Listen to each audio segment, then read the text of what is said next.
If you want to open split screen view on Samsung Galaxy A36 5G, what you can do is first you can open the first app that you wish to use. So for example, I'm gonna go to YouTube. Now we can go to background apps, and here we can tap on the logo of the app in order to find the option open in split screen view. If you select it, then you can select the other app that you wish to use in the split screen view. So let's say we're gonna choose, I don't know, like settings, for example, and you should be able to use two apps at the same time.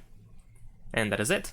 And also besides that, if you want to close the split screen view, over here in the middle we have these three dots. We can move up or down in order to go back to the full screen.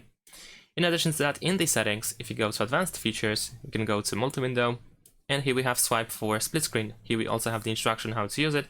So if it's activated, you can swipe with two fingers from the bottom of the screen towards the middle in order to also activate the split screen. Thanks for watching, leave a like and subscribe to my channel, and see you in my next videos. Bye!